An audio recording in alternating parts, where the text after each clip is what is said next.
Hay una sensación que muchas personas experimentan en algún momento de sus vidas y que resulta difícil de explicar con claridad. No se trata necesariamente de una tragedia ni de una pérdida evidente. En apariencia todo podría estar funcionando razonablemente bien. Trabajo estable, cierta seguridad material, relaciones normales, una vida que desde fuera podría parecer satisfactoria.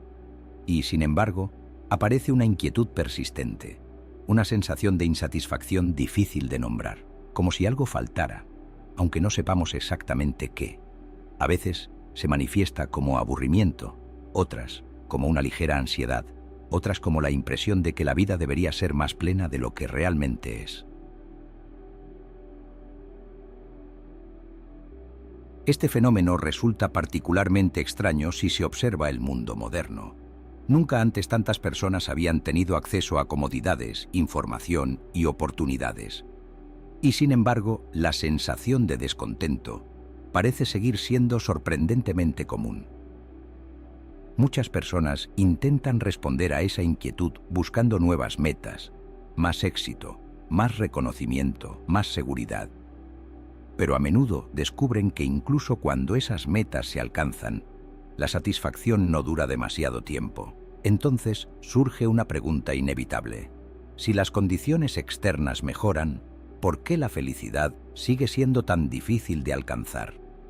A comienzos del siglo XX, un filósofo británico decidió examinar esta cuestión con una claridad poco habitual.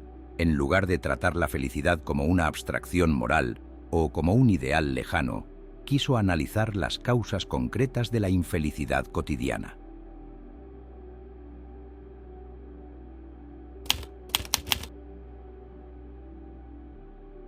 Bertrand Russell fue uno de los pensadores más influyentes del siglo XX. Matemático, lógico y filósofo, dedicó gran parte de su obra a cuestiones técnicas sobre el conocimiento, la lógica y los fundamentos de la ciencia. Sus trabajos marcaron profundamente el desarrollo de la filosofía analítica moderna. Sin embargo, Russell nunca creyó que la filosofía debiera limitarse a problemas puramente académicos. También pensaba que podía ayudar a comprender las dificultades concretas de la vida humana. En 1930 publicó La conquista de la felicidad, un libro muy diferente de sus obras más técnicas. El libro apareció en un momento de profundas transformaciones sociales. Europa todavía estaba marcada por las consecuencias de la Primera Guerra Mundial, mientras las sociedades industriales avanzaban hacia una vida cada vez más competitiva y acelerada. En lugar de discutir teorías abstractas, Russell decidió examinar una cuestión que afecta a cualquier persona. ¿Por qué tantas vidas que parecen razonablemente cómodas siguen marcadas por la insatisfacción? Su intención no era ofrecer una fórmula mágica para la felicidad, ni proponer un ideal moral inalcanzable. Más bien quería observar con claridad los hábitos mentales que con frecuencia convierten la vida cotidiana en una fuente de frustración innecesaria. Para Russell, muchas formas de infelicidad no nacen de circunstancias extremas, sino de ciertas maneras de pensar que se vuelven habituales sin que nos demos cuenta. Comprender esos mecanismos era, para él, el primer paso para empezar a liberarse de ellos. Y por eso su reflexión comienza analizando algo que todos experimentamos en algún momento: las formas comunes de la infelicidad.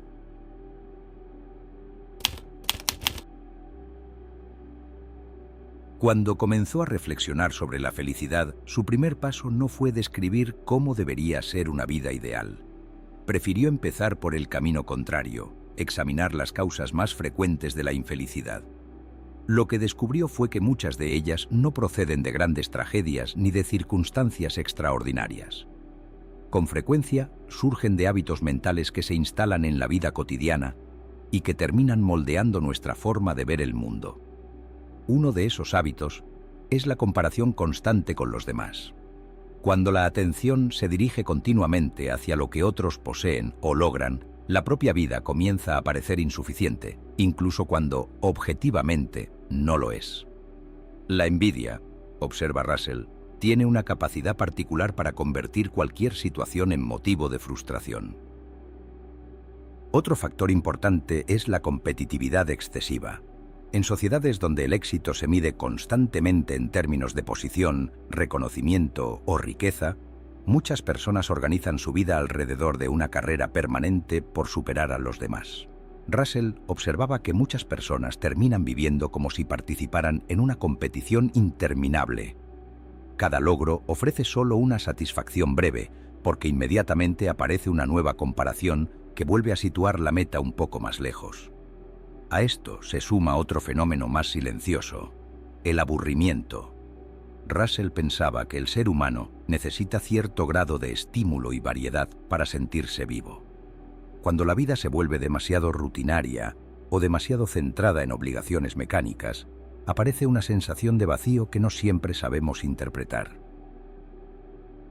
La fatiga, la preocupación excesiva por la opinión ajena, el sentimiento de culpa o la autoexigencia desmedida completan este panorama.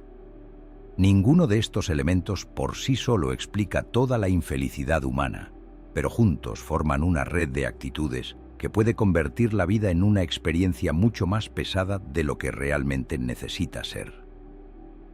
El diagnóstico de Russell es claro. Muchas personas no son infelices porque la vida sea necesariamente miserable, sino porque han desarrollado formas de pensar que estrechan su relación con el mundo. Comprender esas formas de infelicidad es el primer paso. Pero el paso decisivo consiste en preguntarse si existe una manera distinta de orientar la vida.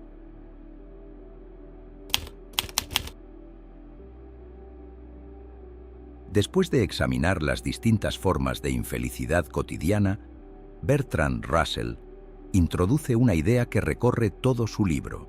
Muchas de esas dificultades tienen un origen común. El problema no está únicamente en las circunstancias externas. Con frecuencia se encuentra en la forma en que la mente se relaciona consigo misma. Russell observa que gran parte de la infelicidad surge cuando la atención se vuelve excesivamente introspectiva. Cuando la mente gira constantemente alrededor de sus propios deseos, temores, ambiciones o inseguridades, la vida empieza a estrecharse. La persona que vive obsesionada con su propia imagen, con su éxito o con la opinión de los demás, termina atrapada en una especie de círculo mental del que resulta difícil salir. Cada acontecimiento se interpreta en función del yo. ¿Cómo me afecta? ¿Qué dice de mí? ¿Cómo me comparo con los otros? Este tipo de vida interior puede adoptar distintas formas. A veces aparece como competitividad constante, otras veces como preocupación excesiva por el reconocimiento social. En otros casos se manifiesta como una autoobservación permanente que convierte cualquier experiencia en motivo de análisis o inquietud. En todos estos casos ocurre algo similar. La mente se vuelve demasiado estrecha porque está demasiado centrada en sí misma. El giro que propone Russell consiste en cambiar esa orientación. En lugar de intentar alcanzar la felicidad mediante una preocupación constante por el propio estado interior, sugiere dirigir la atención hacia el mundo exterior, hacia intereses, actividades, personas y proyectos que amplíen el horizonte de la vida. La felicidad, en su planteamiento, no se conquista mirando obsesivamente hacia adentro. Comienza cuando la mente aprende a abrirse hacia afuera.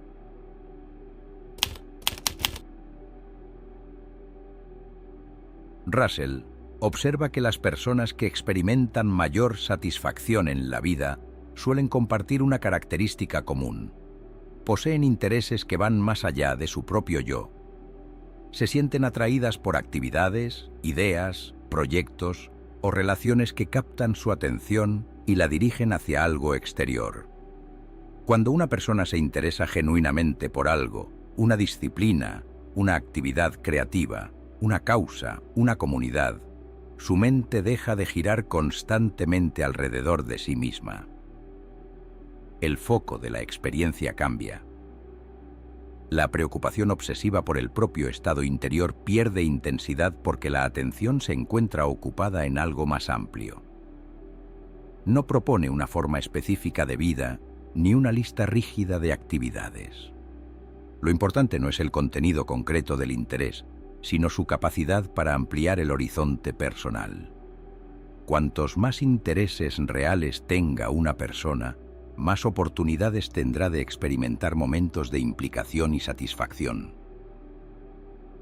Este principio tiene una consecuencia importante. La felicidad no depende únicamente de eliminar emociones negativas o de alcanzar un estado permanente de bienestar. Depende, en gran medida, de cómo organizamos nuestra relación con el mundo. Una vida rica en intereses genera múltiples puntos de conexión con la realidad. Cada uno de esos puntos ofrece una ocasión para la curiosidad, la participación y el descubrimiento.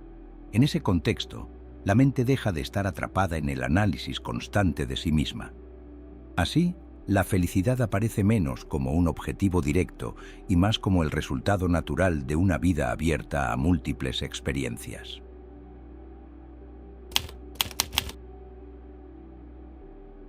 A medida que desarrolla su reflexión, Bertrand Russell llega a una conclusión que trasciende la simple búsqueda de bienestar. La felicidad, en su visión, no es un estado que se obtenga mediante introspección constante, ni mediante la persecución obsesiva de una satisfacción personal. Más bien surge como consecuencia de una cierta orientación de la vida. Russell propone una actitud que podría describirse como una apertura hacia el mundo, una disposición a interesarse por lo que existe fuera de uno mismo, otras personas, proyectos, conocimientos, experiencias. Cuando la vida se organiza alrededor de ese tipo de intereses, el yo deja de ocupar el centro absoluto de la conciencia. Esta ampliación del horizonte tiene un efecto profundo. La mente se vuelve menos rígida, menos vulnerable a la preocupación constante por el propio éxito o por la imagen personal. Las pequeñas frustraciones pierden parte de su peso porque la vida no se reduce a un único punto de referencia. En este sentido, la felicidad no depende únicamente de lo que nos ocurre, sino también de la amplitud de nuestra relación con el mundo. Una vida estrecha, centrada exclusivamente en la autoobservación o en la comparación constante con los demás, tiende a generar ansiedad e insatisfacción.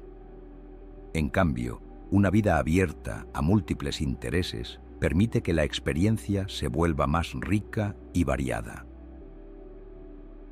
Russell no presenta esta actitud como una receta rígida ni como una fórmula garantizada.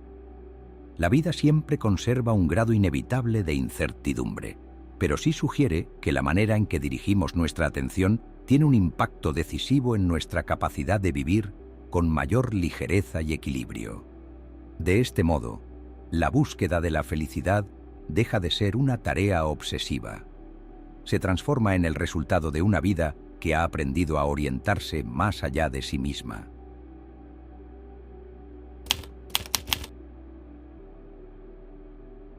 La reflexión de Bertrand Russell resulta sorprendentemente actual si se observa el modo en que muchas personas viven hoy su relación consigo mismas. Vivimos en una época que nos invita constantemente a mirarnos. Evaluamos nuestra vida a través de indicadores visibles: éxito profesional, reconocimiento social, aprobación de los demás. Las redes sociales han intensificado este fenómeno. La vida se convierte fácilmente en una vitrina donde cada experiencia parece tener que justificarse ante una audiencia. En ese contexto, la atención se dirige con facilidad hacia la comparación permanente. ¿Qué tienen otros? ¿Qué han logrado? ¿Cómo se perciben sus vidas frente a la nuestra? Este tipo de mirada puede producir exactamente el efecto que Russell describía: una mente que gira continuamente alrededor de sí misma. Cada acontecimiento se interpreta en función de su impacto personal. Cada logro se mide en relación con los demás. Cada dificultad parece confirmar una insuficiencia propia. Sin embargo, la propuesta de Russell apunta en una dirección distinta. En lugar de intensificar la preocupación por el yo, sugiere ampliar el campo de atención. Interesarse por el mundo, por las personas, por los proyectos y las ideas que existen más allá de la propia imagen. En una cultura que a menudo convierte la identidad en un objeto de observación constante, Esta propuesta puede parecer casi contraria a la corriente dominante. Y sin embargo, su intuición sigue siendo poderosa. La felicidad no suele encontrarse mediante una vigilancia permanente del propio estado interior. Aparece más fácilmente cuando la vida se abre hacia algo que la trasciende. Quizá por eso la conquista de la felicidad, en el sentido que Russell propone, no consiste tanto en alcanzar un estado perfecto de satisfacción, sino en aprender a vivir con una mente menos encerrada en sí misma y más disponible para el mundo.